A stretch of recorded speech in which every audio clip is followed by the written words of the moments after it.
Welcome to Tactical Cash Flow Mastery, the podcast where we decode strategies to boost cash flow and build lasting wealth, to crush inflation and get ahead of the game. I'm your host, Babu, and I'll be interviewing other business owners who are in the trenches, sharing their insights, challenges, and proven tactics to maximize cash flow and to turn it into true, lasting financial freedom.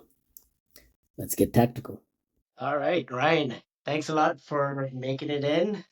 Tactical cash flow mastery. So I'm hoping that you could share some knowledge with some of our employed individuals and also new to business individuals so that they could have a path carved out into becoming successful. Babu, thank you for having me, man. Let's jump in. Let's do it. All right, perfect. So let's start with the first set of questions. It's a little more about your origin story and the journey that you've been on. If you wouldn't mind, could you share a little bit about your origin story of what led you to start your business and get into where you are right now? Yeah, 100%. So I brokered for 13 years, mortgage broker. And what got me into that was I was deciding, I knew I had a love of real estate, and I was deciding between becoming a realtor and a mortgage broker. And then when someone told me, I did my due diligence, and someone told me, hey, realtors work evenings and weekends and can't incorporate, and mortgage brokers don't work evenings and weekends and can incorporate, I was like, mortgages it is. So I did mortgages for 13 years. During that, I have to admit there were years I wanted to quit, years I wanted to just stop doing what I lost the love of the game. What brought that love back was starting to coach other mortgage brokers. And so I started to do that off the side of my desk. And then out of that, it just kind of morphed into what I'm doing now. Now I'm full-time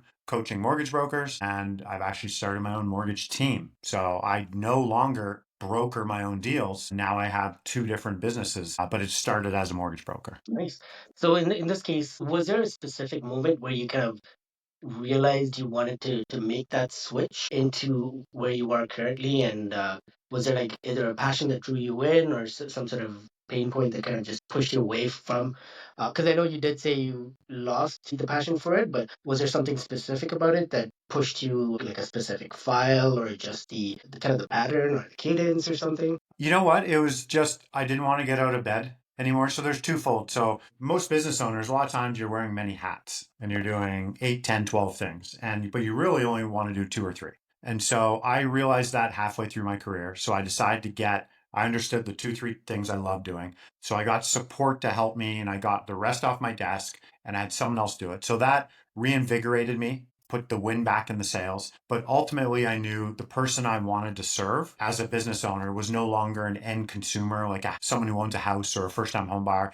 It was actual mortgage brokers. And I started to realize what my superpower was. And my superpower was coaching mortgage brokers how to do well in their business. And so I had a foot outside the door in my mortgage business for many years, but I needed money. So I had to earn money, and I needed to coach on the side. So I was running 2 businesses there at the same time. And it was only a matter of time before I just ripped the band-aid off, went all in. And that was probably about 4 years. Nice. And you know what? That's something that I always hear from a lot of my colleagues as well. When you get into the industry itself, you come in thinking, just honing your craft is enough, but there's so many different layers to it. The marketing hat, the sales hat, the business process hat, the HR hat. There's so many things involved.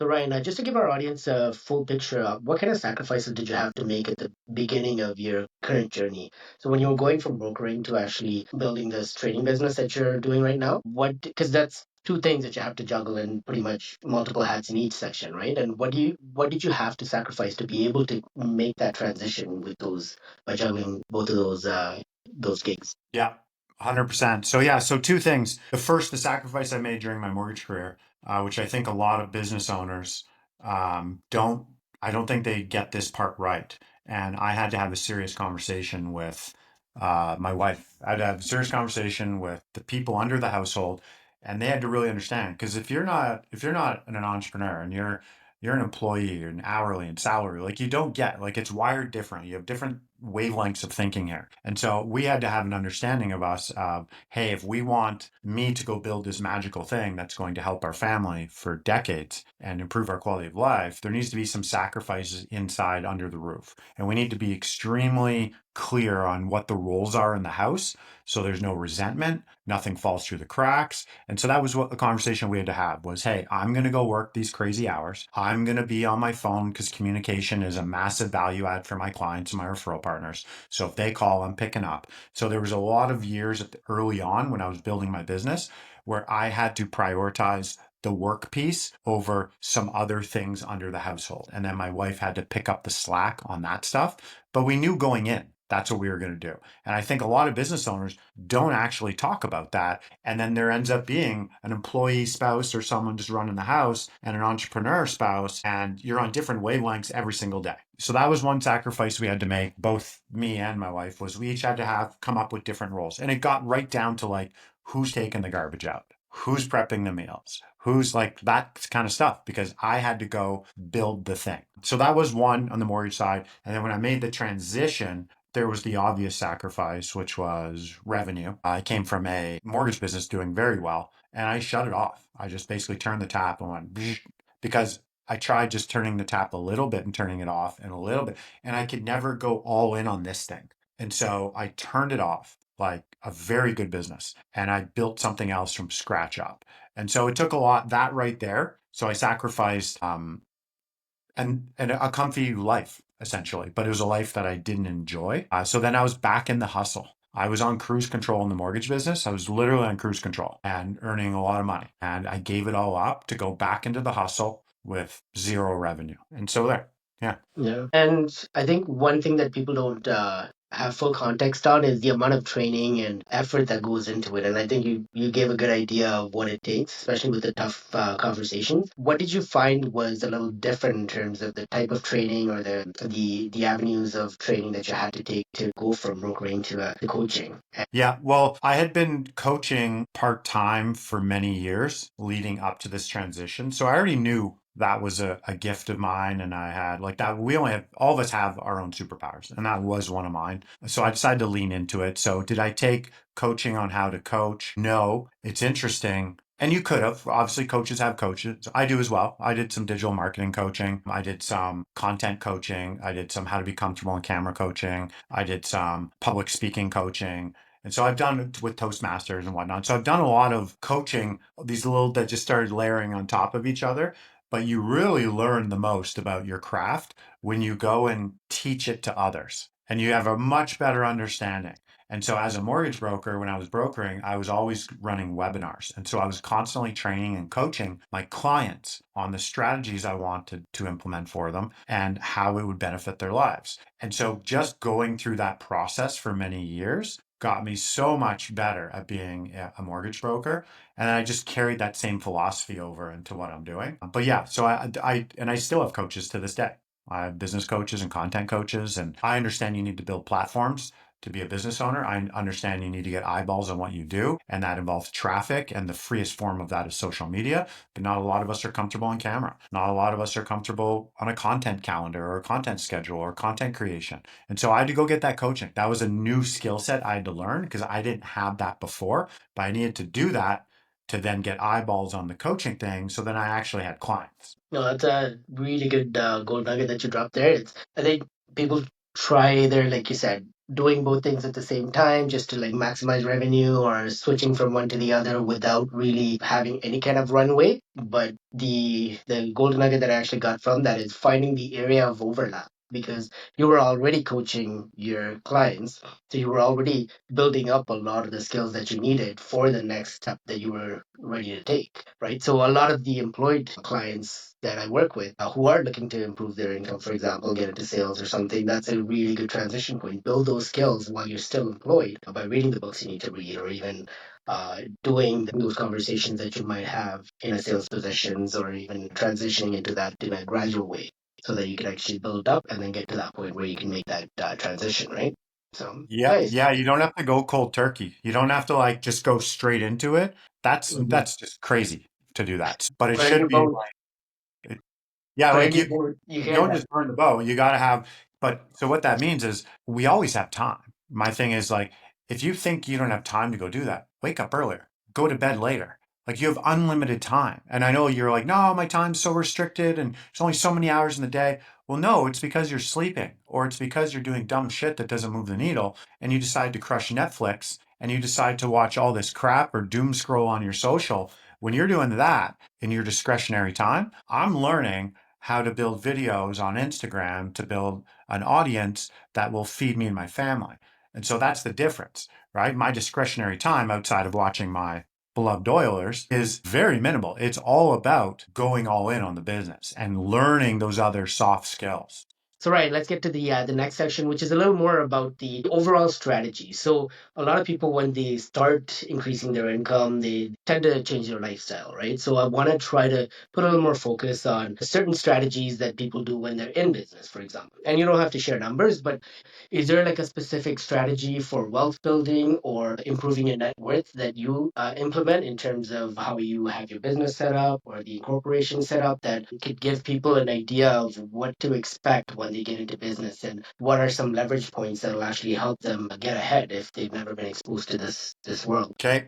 Yeah, so I'm going to give you a very simplistic concept, and then I'll go in maybe a little deeper, and maybe it's not deep enough for your audience, but I run a very simple life. But the simple explanation up front is I'm surrounded by friends and business owners and whatnot. And a lot of people tend to want to have $3 conversations all the time. They want to have $30 conversations. They're worried about the price of sirloin steak versus New York strip. They're worried about they'll spend 17 minutes or 38 minutes waiting on a phone for TELUS or Rogers to save $12 a month on their thing. I call those $3 conversations. I'm all about having $30,000 conversations, maybe $3,000 conversations once in a while. But this was a mindset that I've instilled in myself early on, and it was go enjoy your life right now, how you need to enjoy it. So if that means you eat New York strip instead of sirloin, I'm a food guy, so that's why I'm talking about that. If that means going to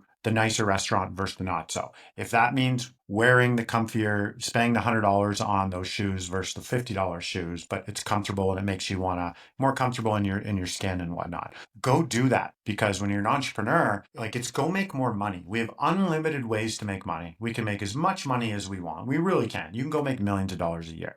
And so, but if a lot of people, they're just so focused on those tiny little things that don't move the needle, and now all their energy and brain power goes into that. Whereas I'm like thinking big picture. I'm like, how can I go make 20, 30, $80,000? I'll go do that. That's not going to change. The type of gas I put in my car, the type of steak I eat, that's not going to change my family's life. If I choose one over the other, that doesn't move the needle at all. And I call that a $3 conversation. So that's just something I decided was I wanted to always have $30,000 conversations. So that's a mindset thing with me. And then if we go to like how the business is structured and whatnot, well, obviously if you're a sole proprietor, now I'm not an expert at this stuff. So don't take that there. I'm going to give you just my little take on it, but it makes sense to go get incorporated. If you're going to have retained earnings, you're going to hold money in the business. If you make 200 and you need 200 to live, and consult your accountant, but typically that doesn't make sense to go and get incorporated, right? You'll hit a point where you make 300, but you live on 150, 150 stays in the corporation. Okay, that's awesome. So a big mistake I made early on was I didn't incorporate myself early enough and I was spending all the money I was making. So early on, I had that mindset of, hey, I'm going to eat filet mignon, but the money coming in didn't match it. So I decided to strip that all away and I decided to live within our means, which is essentially what I'm saying. But then once it shifted, then it was very quickly, okay, go and incorporate yourself. And then it became, if you're going and looking into wealth building, for me, it was real estate. I don't do much other investing outside of real estate and pretty simple into its own separate holdco, put the properties in there. And then we decided to set up holdcos for each property so that when we're applying for mortgages, we don't have to know about all the other properties out there. So it was that application in the moment and the other properties weren't being held against us. Something else that we did, me and my wife did, was we lived different credit lives. So I would have a credit card, she would have a different one. I've never been on a principal residence mortgage in my life. It's always been my wife. We're on our own vehicles. We're on our own credit cards so that when she goes to apply for a property, she's not pulling in all my stuff. Like there's zero upside for us both to be on a line of credit or both be on a car payment. There's zero upside or both be on a principal residence. Like there's no upside for us. It's a matrimonial home. It's split 50-50, regardless who's on title. You'll get that advice from your lawyer. And so we live different lives, which allowed us to have maximum borrowing power so that we could in turn leverage ourselves if we decided to, but it actually absolutely gave us more access to unsecured funds as well. Oh, those are some great tips, and thanks a lot for sharing, Ryan. So, in this case, just to wrap things up really quickly, is there an important, like an important message that you would like to share with the audience? What kind of social media platform you're focusing on, or even what kind of avenues that they can hear a little bit more about you? Gotcha. Yeah. Hey, I'm all for years now. I've been building out different platforms because the person who has the platforms, the person who has the traffic wins. So if you're, and I'll give you some examples, but if you're a small business owner and you have a bakery, like if you're not on social showing the bakery and showing how the donuts get made and showing how the bread gets made and interviewing your staff and showing how clean your establishment is and showing early in the morning to empty baskets of bread at the end of the day and you missed out, like social media is free, does not cost you a dollar. Back in the day, you'd spend $10,000 on marketing and you didn't even know if you're getting a return. Social is free. The platforms are out there to go build. So from a podcast, much like you're doing, from the social accounts to like the people who have that out there are winning because then you can just, it doesn't matter what you're selling. You can change it over time if you like, but you keep building up free organic traffic instead of relying on paid traffic. So for me, I've focused on building up Instagram, and I've only had an Instagram account for about 2.5 years. But we just went over 1,000 posts, which pretty proud of because I was never a social media guy. So I'm there on Facebook, LinkedIn, YouTube, and then I have a podcast called The Mortgage Game. And this is for business owners too. This is like a podcast is sitting right in front of you. Could be you driving around your vehicle. There's no cost to a podcast. You can put it out there. You don't need fancy lights. You don't need cameras. You don't need anything. Mine was built, we're at episode 270 something, was built just driving around my truck with a headset on, talking about things I wanted to talk about that I thought other people would benefit from. And so you can find me at any of those and you can gladly follow along. Share, I look like this all the time, hat, hoodie, and I am who I am. But I also encourage you, the getting people in the door and to know what your business is all about. Like you hold the keys to the castle there with the platforms that cost zero. Don't go spend 100, 200, 1,000, 50. Don't spend money on advertising. Go build the organic stuff because you'll own it forever. There you go, man. That's where you can find me. Amazing. Tons of gold nuggets. Thanks a lot, Ryan. Honestly, it's been a pleasure. Yeah, you got it, Babu. Good luck on your podcast journey, man. I know you're going to crush it. So I appreciate you having me on. Thanks a lot. Okay. Thanks, dude. That's a wrap for this session on Tactical Cash Flow Mastery.